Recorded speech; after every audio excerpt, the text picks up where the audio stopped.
Just say it again.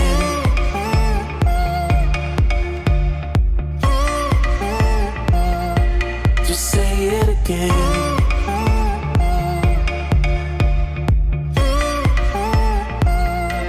Just say it again. Just say. What's up, guys? This is Caleb of Hated Crew, Pennsylvania and Tri-State Car Scene, coming to you with a video log on the bag install of my 2005 Subaru Impreza WRX. Now, I apologize for some of the clips being dark and it getting a little noisy because we did have a heater running because it was so cold outside. And I didn't get to film every little thing that we did just because I was working by myself at times and I just forgot sometimes. But I try to explain as much as I can what was done in the times that weren't filmed. So I hope you guys still learn something. Hope you guys enjoy. Alright, so basically what we're doing here is we're going to be running this wiring harness. It's laying down beside the car, in through the trunk, down through here, down along the length of the car, and up into wiring into the battery here.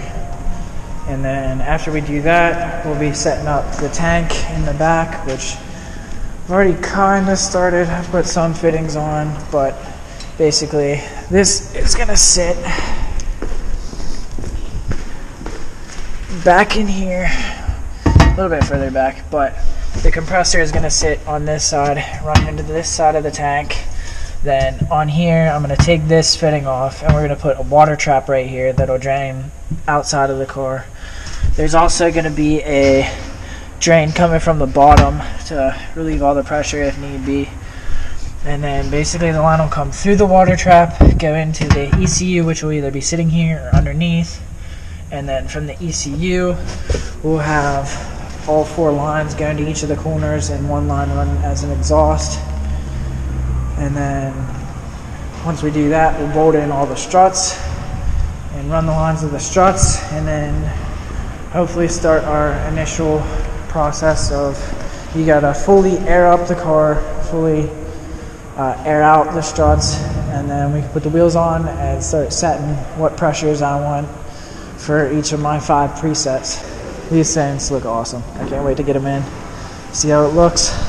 Guys, it might be a little hard to hear because we got a heater running, we got some kerosene in there. So basically what we've done is jack the car up. We got all my coilovers out. Derek is here. He is our residential electrician. Right here trying to figure out, what are you trying to figure out right now? Where to run the power for when the car turns on. Oh, okay. So like it's not always on.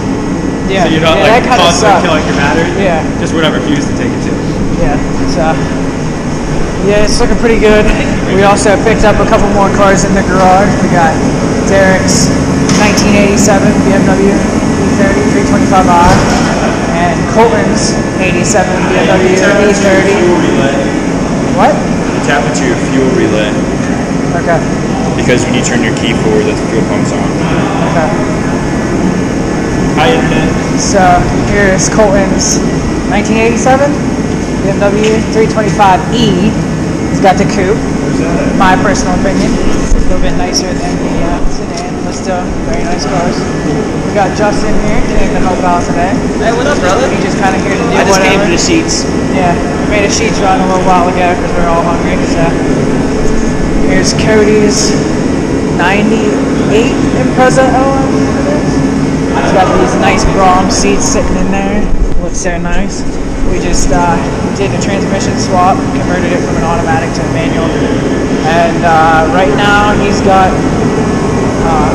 2.5 RS motor pulled apart that he's going to take the heads off of and put in the L so that he can turbo it on a little bit lower compression for turbo. So what I did here with the struts is I measured, well, I extended these. I wanted these to be a little bit longer, so I made them a little bit longer than my tying coilovers were, and then I measured from this point to this point on both of these front struts, make sure they're perfectly even so that we can put them in the front of the car, and then we'll be on to the back.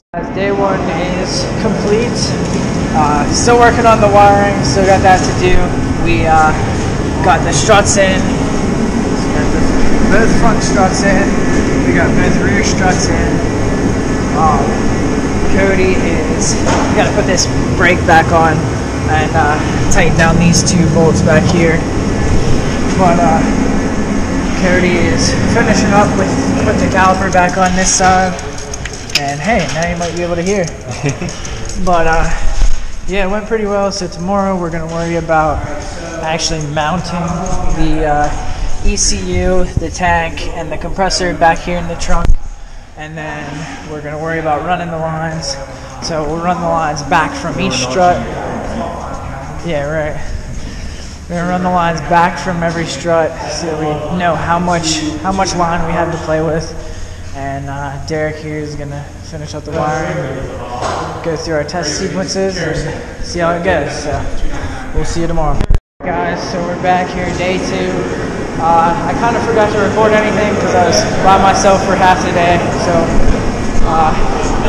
although now there's a bunch of people here. Derek and John showed up. Cody just got back from work.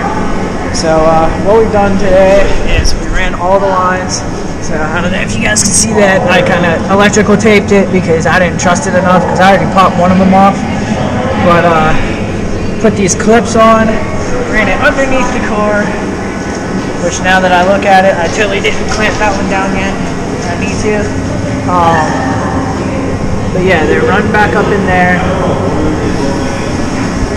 This is the trunk setup we got going. So, what I did was, there's the ECU. The compressor's over there. He's about to hook up the compressor. We're about to finish, like this isn't actually plugged in.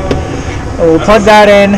We're gonna do our initial tests on it. But I basically put I don't know if you can see that back in the flooring, and it goes through the layer of like I can't think of the name of it. Particle board, that's what it is. Put it through the particle board that I have set up in there just to flatten out the flooring. And we have it all ready to go. I'm just gonna hook up that compressor. I'm gonna fix that line that's underneath the car just so it doesn't like drag on anything.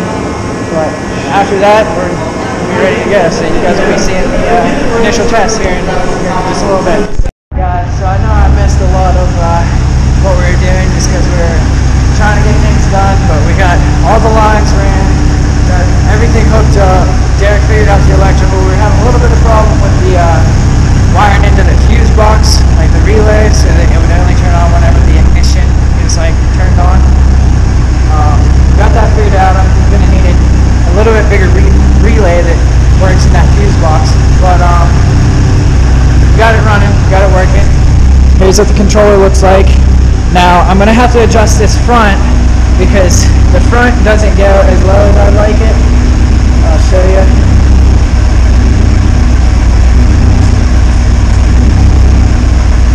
That's about all she goes right now. That's at like, probably want to get some air pressure in there. We'll leave it at 40. That's where it's been at. Now the rears, on the other hand, are a real good time.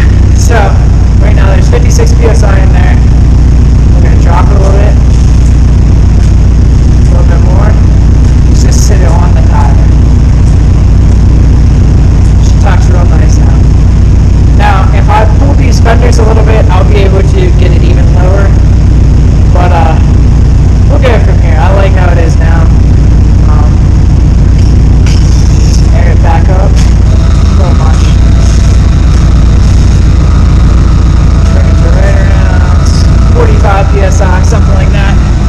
But the controller is really cool. And actually, with this specific setup, the 3P, I'll actually be able to use my phone whenever the car's off, so I'll be able to control it from there. And I haven't exactly figured out how to work the presets yet, but there's 5 different presets you can set for how much PSI you want to have in the bags. So I'm going to have to set different rod lengths. It's about 2 days later.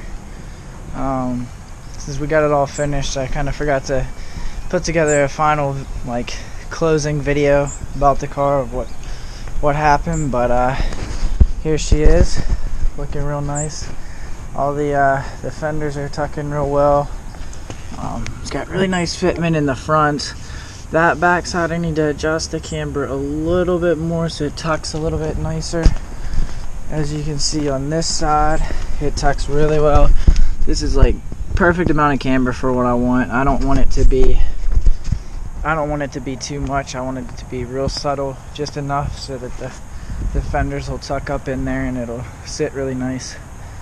But yeah, it looks really good. Super happy with everything. Bag Riders puts together a real nice kit. So finished running all the lines. Also finished setting up the trunk. So here's the final trunk setup. Got put the tank right in the center. That way we could run the lines right in behind here. Should be able to see that as I cut a hole in the floor, cut a hole in the like particle board that's underneath there. Ran all the lines down through, kept it looking nice and clean. I gotta make sure that the compressor wants to still move around a little bit. I tried 3M taping it down, but the way the grommets are on the bottom, it makes it a little difficult too. But let me get in here and show you the controller. I also got one of the seats in. I'm still waiting on sliders, but the brackets are here, so I was able to put one of the seats on.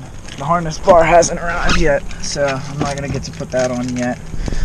But here's the controller. Well, one of them. Technically one of them. Because there you can hear the compressor kick on. Yeah, let's see. It's in show mode already. So then we go to the Airlift app. And it should connect, uses Bluetooth, and since it's, well, maybe, let's see, reconnecting.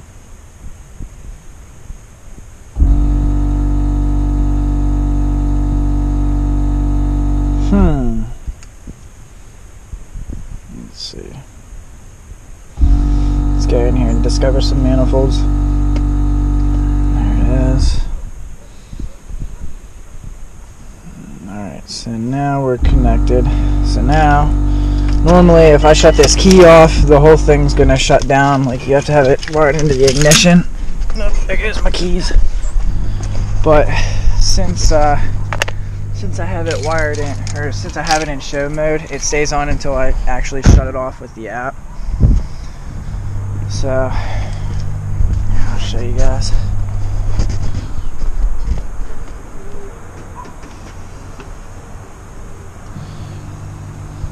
Air it up real quick. Now I want to go back in there and adjust the back so that once it's aired up it'll be a little bit more even. But it's got a bunch of different presets. Like this one's all up, this one's 75 all around, this one's 60 and 55. That's like my ride height where I normally like to keep it for riding. This is like 25 psi, which is pretty much fully aired out. And then to completely air it out, you can either do this or adjust all four corners. So we'll just drop it to 25.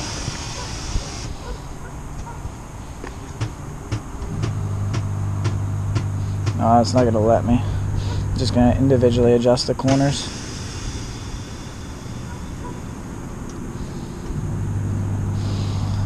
So there it is, guys. It was really fun putting this on. I actually have another buddy who has a WRX wagon that is probably going to be back in his car now.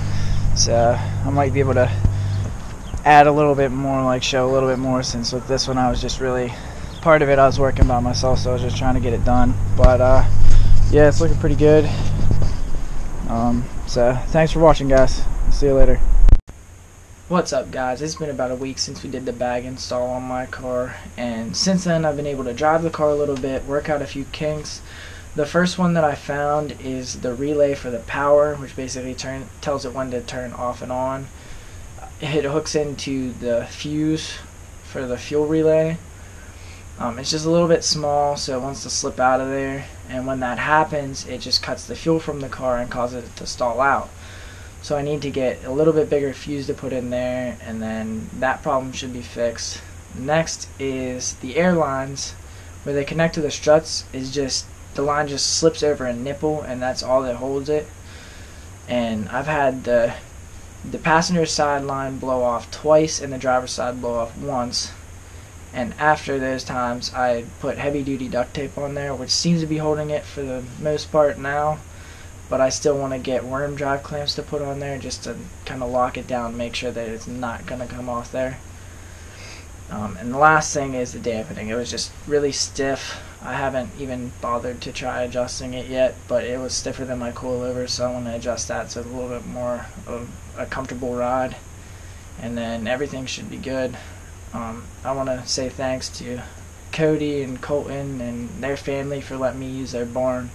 That was really appreciated, just because it was so cold outside and there's no way I would have been able to do it outside, and I just wanted to get it done. I'm kind of impatient, so appreciate them letting me use their barn, use their tools and everything.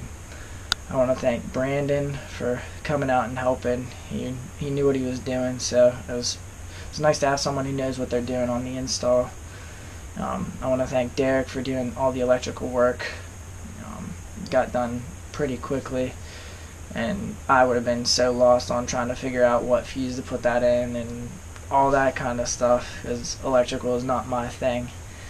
But I want to thank Justin and John for coming out and just helping out with whatever they can. It was much appreciated to see all the support I got from my friends. So hope you guys enjoyed this. Thanks.